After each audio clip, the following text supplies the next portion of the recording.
우리가 먼저 하나님을 찾지도 않았는데 하나님께서 우리를 용서하시고 자녀라 부르셔서 이 자리 가운데 있게 하셨습니다. 이것은 기적과도 같은 일입니다. 여러분 믿으시기 바랍니다. 믿으시기 바랍니다. 왜냐하면 우리가 여기까지 온 것 같지만 하나님이 붙들어 주지 않았으면 우리 여기까지 올 수 없었습니다. 그러니 기적입니다. 믿음의 기적. 또 한 가지 기적은 우리가 수많은 유혹들을 뚫고 이 자리 가운데 나와 있다는 것. 이것이 기적입니다. 세상과 사탄은 생각보다 만만치 않습니다. 우리의 속마음은 끊임없이 예배와 기도보다는 스마트폰, 세상 문화, 우리의 취향, 또 수많은 쾌락들을 더 섬기고 좋고 편하게끔 만들어 갑니다. 세상의 것들이 그런 것들을 더 편하게 만들어가고, 그래서 우리 속마음은 하나님을 예배하고 기도하는 것보다 그런 것들을 취하기가 쉽습니다. 그런 의미에서 여러분들 이 자리에 나오신 것은 수많은 전쟁에서 이기고 오신 겁니다. 그것이 기적입니다. 예배와 기도는 점점 더 많이 경험할수록 그 투쟁이며 발버둥임을 배우게 됩니다. 모든 장애물을 뚫고 오셨다는 것, 여러분 기적에서 승리하신, 기적으로 오신 여러분들을 축복합니다. 왜냐하면 지금도 세상에 많은 사람들은 자기가 믿지 않기 때문에 혹은 여러 가지 어려움 때문에 이 자리에 오지 못합니다. 사업상의 어려움, 건강상의 어려움, 마음의 분주함이나 믿음의 연약함의 어려움, 이런 것들을 뚫고 이 자리에 예배하러 오신 기적의 주인공 여러분, 부디 이 시간 이 두 가지 기적을 마음속에 선명히 채우실 수 있기를 소망합니다. 다시 한번 예수 그리스도를 붙잡으시고 그 가운데서 기적으로 하나님께서 나를 인도하셨구나, 다른 의미로 오늘 나에게 또 다시 기적 주시겠구나, 이것을 선포하며 주님 앞에 예배하시는 저와 여러분들 될 수 있기를 바랍니다. 그런 기적을 얻기 위해서 전쟁 같은 순간이 이 오늘 본문 출애굽기 10장 그리고 그 앞에 5장부터 벌어지고 있었습니다. 이 내용의 핵심은 무엇이냐면 바로와의 전쟁, 모세와 아론이 바로와 전쟁을 하고 있습니다. 비록 그들이 왕과 그리고 왕을 대면하는 대표자들로 전쟁을 치렀지만 이것은 이스라엘과 애굽의 전쟁이었고, 다른 의미에서는 애굽의 신들과 하나님과의 전쟁이었습니다. 이 힘겨루기에서 이겨가는 장면을 우리는 출애굽기 5장에서 10장을 통해 볼 수 있습니다. 이것은 대표적으로 우리가 10가지 재앙이 나오는 본문으로 알고 있죠.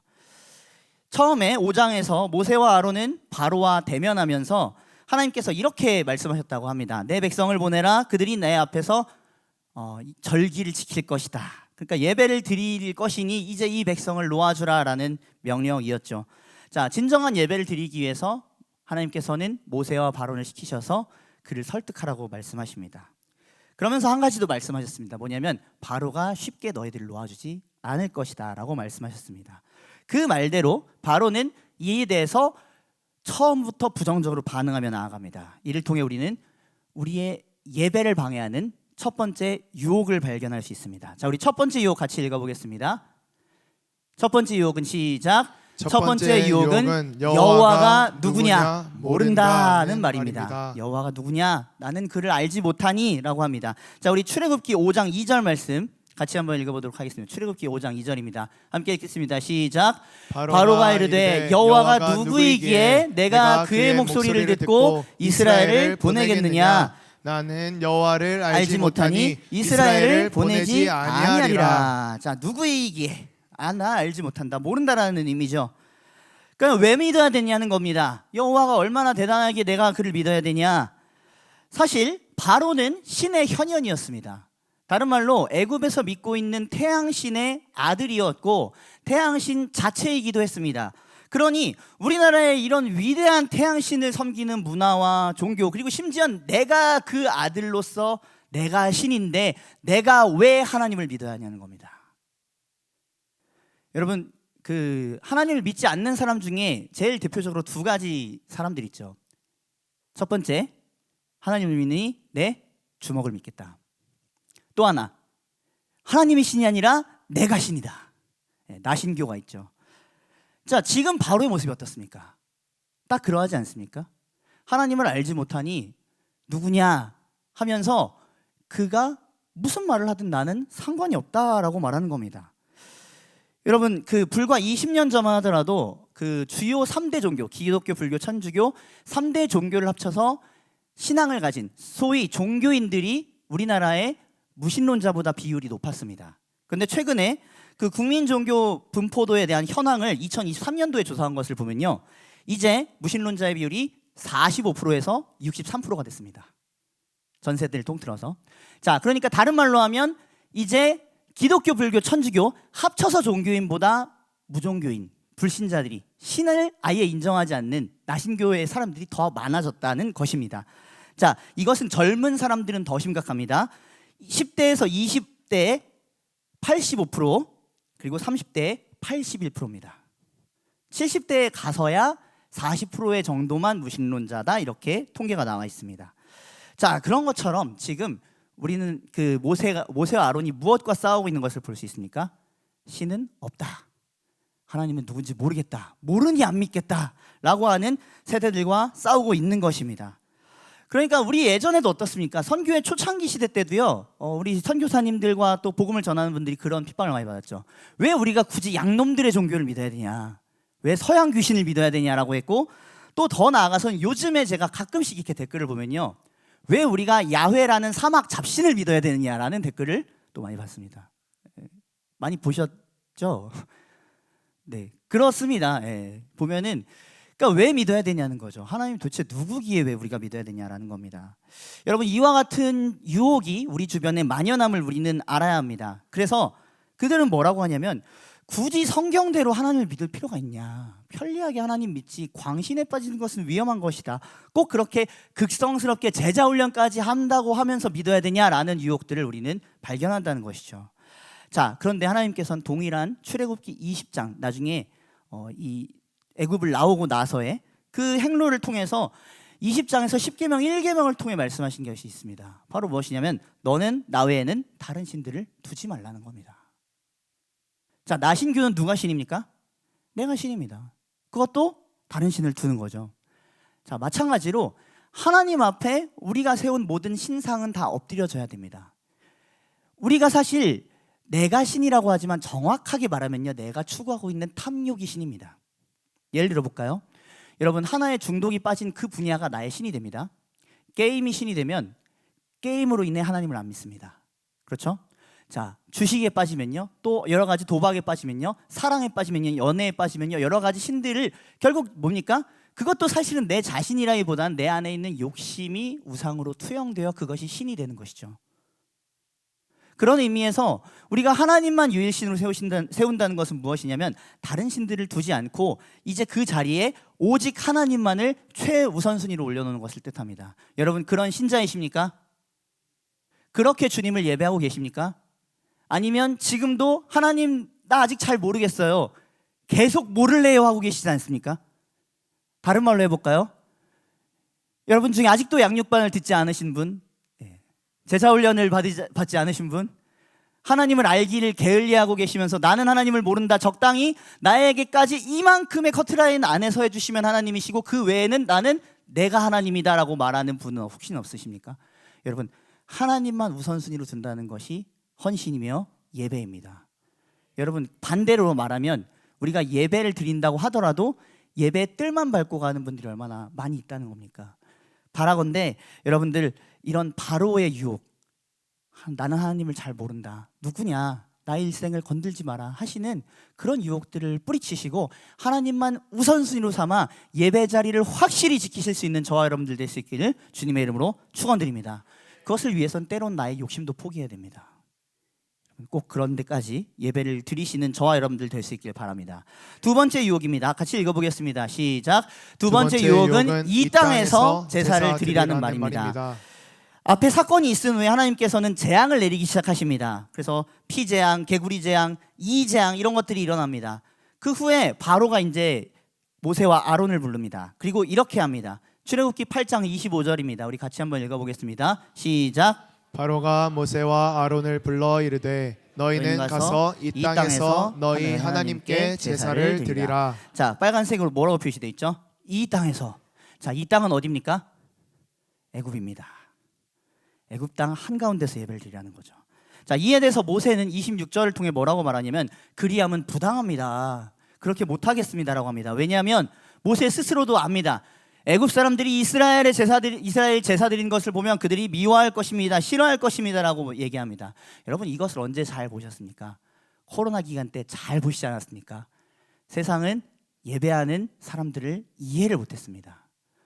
물론 복원을 위해서 필요한 부분도 있었습니다. 맞습니다. 전염병 기간이었으니까요. 한데 자, 생각해 보면 그 이전에도 세상은 노골적이지 않았어도 대놓고 교회를 미워했습니다. 생각해 보십시오. 찬양을 시끄럽게 한다고 민원 넣고요, 전도한다고 핍박하고, 모여서 교제 나누는 것을 회방하고 모욕합니다. 우리도 주변에서 얼마나 많이 보지 않았습니까? 그렇죠? 네, 최근에는 그렇지 않은데, 얼마 전까지도 우리는 바로 교회에 들어오신 입구에서 플래카드를 걸어놓은 걸 보시지 않았습니까? 예, 주차장을 신청받는다고 하면서 수많은 핍박들이 우리 가운데 있죠. 여러분, 그것이 쉽습니까?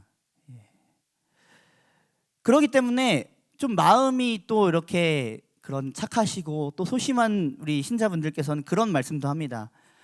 그러니까 우리 좀 적당히 살살 예배하고 살살 모이고 그래야 되지 않느냐라고 합니다.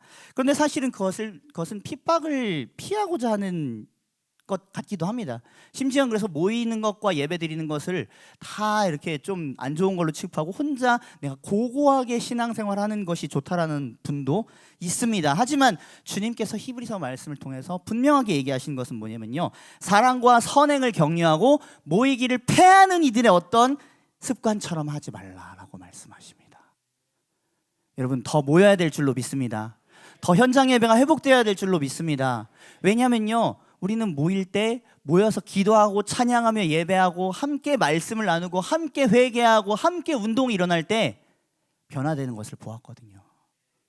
계속해서 하나님께서는 그렇게 우리를 부르시고 계신데, 그런 모임에 참여하는 것, 예배에 참여하는 것을 어떻게든 게으르게 여기고 있는 우리의 모습이 있지는 않는지 여러분 한번 떠올려 보시기 바랍니다. 사탄은 끊임없이 그렇게 유혹합니다. 이 땅에서 예배 드려, 집에서 편하게 예배 드려, 온라인 예배 있잖아. 여러분, 온라인 예배 드리실 때 여러분들 옷은 어떠셨습니까? 그리고 자세는 어떠셨습니까? 처음에 우리가 온라인 예배 드릴 때는 슬픈 마음으로 울면서 왜 우리에게 이런 순간을 주셨는가 하다가 나중에 1, 2년 이렇게 되고 나면은 이제 잠옷으로 변하고, 그러면서 스스로 반성하게 되지 않습니까? 이게 내가 예배자의 모습이 아닌가? 예배는 보는 것이 아니라 드리는 것인 줄로 믿습니다. 드리기 위해서는 우리가 몸을 드려야 되더라고요. 내가 카지노를 좋아한다면 죄송합니다. 카지노에서 굳이 떠오르는 게 그거밖에 없었습니다. 그렇다고 가진 않습니다. 카지노를 좋아하는 사람은 카지노를 계속 묵상할 뿐만 아니라 갑니다. 내가 여행지를 좋아하는 사람은 여행지를 묵상만 하고 있지 않고 갑니다. 하나님을 사랑하는 사람들이 예배하는 곳에 왜 안 가야 됩니까? 그것에는 왜 내가 내 시간이, 내 열정이, 내 체력이 안 된다는 이유로 왜 자꾸 뒤로 물러서야 됩니까? 우리의 예배를 다시 돌아볼 수 있는 우리 저와 여러분들 될 수 있기를 소망합니다. 내 몸으로 정성스럽게 하나님을 섬기도록 우리 함께 노력합시다. 주말에 다른 일정 많이 잡지 않으시고 피곤치 않으시고, 가능하면 내가 졸지 않고 말씀을 듣고 예배에 집중할 수 있도록 그렇게 예배자로서 준비를 확실히 하실 수 있는 저와 여러분들 될 수 있기를 바랍니다. 또 목장을 위해서도 권면해 주시고 소그룹을 살려야 됩니다. 목장하고 소그룹이 살지 않으면 우리가 같이 살지 못합니다. 그렇게 예배드리고 있는 우리 한 사람 한 사람, 부활주일에는 다 같이 만날 수 있길 소망합니다. 부활주일 예배 총동원 있습니다. 함께 우리 노력하면서 함께 한 영혼이라도 우리가 더 예배 자리에 함께 나와 정말 주님 앞에 예배라는 것이 무엇인지 함께 경험하는 귀한 은혜가 있기를 소망합니다. 자, 세 번째 유혹입니다. 세 번째 유혹 함께 읽겠습니다. 세 번째 유혹은 장정만 가서 섬기라는 말입니다. 앞에 이제 사건들을 읽고 나서 또 바로는 계속해서 얻어맞습니다. 그러면서도 예배를 방해하고 어떻게든 유혹하고 여기까지만 해라 이렇게 얘기를 합니다. 그러다가 하나님께 재앙을 당하면서 파리, 전염병, 악성종기, 우박 등을 통해서 애굽의 전역과 재물과 사람이 피해를 입습니다. 자, 그렇게까지 당하고 있으니까 이제 또 모세와 아론을 불러서 말합니다. 그래서 오늘 본문에서 뭐라고 얘기하냐면, 자, 가서 예배 드릴 자는 누구냐 하고 부릅니다. 그러니까 모세가 남녀노소와 양과 소까지라고 다 얘기합니다. 그런데 10절에서 바로가 뭐라고 했냐면요, 지금 나와 있지 않지만 10절에서 뭐라고 했냐면요, 그것이 다 가는 것이 좋은 것이 아니다, 너네한테 귀찮은 거다 라고 얘기하면서 남녀노소, 너희 자녀까지 다 나가지 말라고 합니다. 그러면서 11절 오늘 말씀에 이렇게 말합니다. 자, 우리 11절 말씀 같이 읽어보겠습니다. 시작. 그렇게 하지 말고 너희 장정만 가서 여호와를 섬기라. 이것이 너희가 구하는 바니라. 이에 그들이 바로 앞에서 쫓겨나리라. 자, 이 말씀은 뭐라고 말하고 있죠? 장정만 가서, 다른 말로 장년만 가서, 그리고 이제 어떻게 합니까? 이것이 너희가 구하는 거다라고 하면서 내쫓아 버립니다. 이게 사탄의 유혹입니다. 결국 이 이후에 바로는 또 얻어맞습니다. 메뚜기 떼가 나타나서 그나마 있던 곡식까지 다 잡아먹습니다. 그리고는 바로가 용서를 구하고 그러지만 또 회개하지 않습니다. 자, 그런데 중요한 것은 무엇인가? 장정만 가서 예배하라고 했다는 겁니다. 여러분, 우리 다음 세대를 한번 생각해 봅시다. 아직 많이 어려서 사리 분별이 없으니까, 많은 경험을 위해서는 체험과 여행이 중요하니까 내신과 수능 이것을 열올려야 될 때지 네가 지금 예배 자리 갈 자리냐. 취업과 미래 그리고 온갖 이유로 우리는 아이들과 청년들이 하나님 앞에 목숨 거는 신앙을 가지도록 인도하는데 실패하고 있지는 않습니까? 사탄은요, 첫 번째로 하나님을 우선순위에 놓지 못하게 할 뿐만 아니라 두 번째로 현장과 모임은 나오는 것들에 대해서 무심하게 하게 하며, 세 번째로 오늘 이 지금 세 번째 유혹을 통해서 자녀들에게 신앙을 전수하는 것을 어떻게든 막으려고 한다는 겁니다. 다음 세대가 예배가 세워지고 교회가 계속 신앙을 이어나가게 하는 일에 끝까지 사탄은 물어들어진다는 것입니다. 거기서 꺼내기 위해서는 여러분, 우리 온 교회 관심이 필요한 줄로 믿습니다. 기도가 필요합니다. 누구를 위해 기도해 주실까요? 우리 교사들을 위해서 기도해 주시고요, 우리 사역자분들을 위해서 기도해 주시기 바랍니다. 그분들 한 분 한 분이 말씀 한마디에, 가르침 한 번 능력에 성령의 능력이 나타나서 정말로 7일 동안 세상에 사로잡혀 있던 아이들이, 그래요, 정말 1시간밖에 되지 않습니다. 그러나 그 1시간이란 짧은 순간을 통해서도, 예배를 통해서는 우리가 하나님을 진정 만난다면 우리도 변하지 않았습니까? 아이들 그때 변해야 될 거 아닙니까? 기도해 주시기 바랍니다. 심지어 교회 교육에서도 그렇기 때문에 가정의 예배가 중요하고 교육이 중요하고 가정에서 부모님들이 잘하는 것이 중요하다고 말합니다. 물론 맞습니다. 그런데 더 중요한 것은 그들이 예배 성공하게끔 해달라고 우리가 간절히 구해야 되지 않겠습니까? 왜냐면요, 세상은 부모님들의 시간을 계속 뺏을 거고요, 계속 자녀들의 시간을 뺏을 것이기 때문이죠. 그러나 1초 1분만이라도 그들이 하나님과 진정으로 만나서 변화된다면 그들이 예배자가 되지 못할 우려가 어디 있겠습니까? 바라건대 우리 교회가 이 일에 성공할 수 있는 귀한 세대 될 수 있기를 소망합니다. 비록 표어는 바뀌었습니다. 그러나 우리 담임 목사님께서 강조하시는 작년 표어는 변하지 않았습니다. 작년 2023년 표어는 다음 세대를 살리자입니다. 그래서 여전히 우리는 다음 세대를 살려야 될 줄로 믿습니다. 선교도 해야 되고 바쁩니다. 그러나 다음 세대를 위해서 기도해 주시는 저와 여러분들 될 수 있기를 바랍니다. 마지막 유혹입니다. 네 번째 유혹 같이 읽겠습니다. 시작. 네 번째 유혹은 양과 소는 머물러 두라 하는 말입니다. 사탄은 메뚜기 재앙까지 당하고 흑암 재앙까지도 얻어맞으면서 9가지 신들이 다 꺾입니다. 그런데 그럼에도 불구하고 붙잡을 수 있는 것을 최대한 잡으려고 노력하면서 내가 여기까지는 양보할게 라고 또 타협안을 내놓습니다. 자, 출애굽기 10장 24절입니다. 우리 같이 읽겠습니다. 시작. 바로가 모세를 불러서 이르되 너희는 가서 여호와를 섬기되 너희의 양과 소는 머물러 두고 너희 어린 것들은 너희와 함께 갈지니라. 그래, 너희 어린 것들도 신앙 유지해. 근데 너네 재물만은 안 돼. 집에 놓고 온 건 안 돼. 이것만 안 돼. 끝까지 사탄은 우리가 온전하게 예배하는 것을 어떻게든 못하게 하려고 합니다. 그래서 결국에는, 자, 맨 처음을 생각해 보면 처음에 우리 오늘 본문에서도 얘기한 대로 하나님께서 어떻게 약속하셨죠? 하나님께서 어떻게 말하라고 하셨죠? 남녀노소 양과 소까지 말씀하셨죠.